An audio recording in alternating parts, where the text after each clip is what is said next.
اور وہیں ملک کے آئی ٹی شہر بنگلورو میں کل رات 8 بجے سے ایک ہفتے کا لاک ڈاؤن شروع ہو رہا ہے۔ اس لاک ڈاؤن کے پیش نظر بنگلورو کے تمام بس اسٹینڈ، ٹول گیٹس پر مسافروں کی بھاری تعداد دیکھی جا رہی ہے۔ بنگلورو میں مقیم دیگر شہروں کے لوگ اب اپنے اپنے گھروں کی جانب لوٹ رہے ہیں۔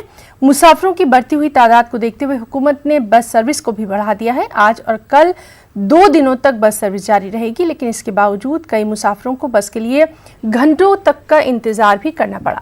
بسوں کے علاوہ مسافروں کی بڑی تعداد کار، ٹیمپو، ٹریول سے بھی اپنے مقامات کی جانب روانہ ہو رہی ہے۔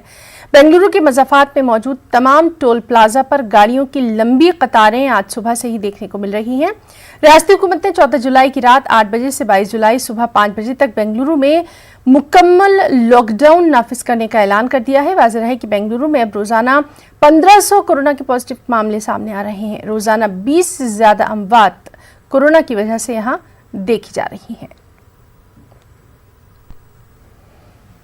اور وہیں اکولہ ضلع میں کورونا نے اب شہر سے دیہی علاقوں میں اپنے پیر پسارنا شروع کر دیے ہیں۔ اس کو دیکھتے ہوئے انتظامیہ سختی کے موڈ میں نظر آ رہا ہے۔ دیہی علاقوں میں عوام کی آواجاہی پر نظر رکھی جا رہی ہے۔ مہاراشٹر کے دیگر شہروں کی طرح اکولہ ضلع میں بھی ایک بار پھر جنتا کرفیو نافذ کرنے پر غور و خوض کیا جا رہا ہے۔ تاہم اس بار جنتا کرفیو 3 سے 4 دن کے لیے ہی لگایا جا سکتا ہے، لیکن اس میں حکام کی جانب سے سخت اقدامات اٹھائے جانے کی بات بھی لگاتار کی جا رہی ہے۔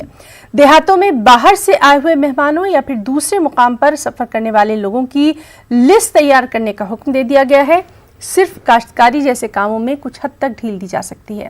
اس سے پہلے بچو کڑو کی جانب سے اکولہ ضلع میں 7 دنوں کے لیے جنتا کرفیو لاگو کرنے کی کوشش کی گئی تھی، لیکن کچھ ٹیکنیکل خامیوں اور عوام کی طرف سے تعاون نہ ملنے کے سبب اس منصوبے کو منسوخ کر دیا گیا تھا، لیکن اس بار انتظامیہ اور بچو کڑو سختی کے موڈ میں نظر آ رہے ہیں۔ بہت جلد جنتا کرفیو کی تاریخوں کا اعلان کیا جا سکتا ہے۔ اس کو لے کر عوام بھی ذہنی طور پر تیار دکھ رہے ہیں۔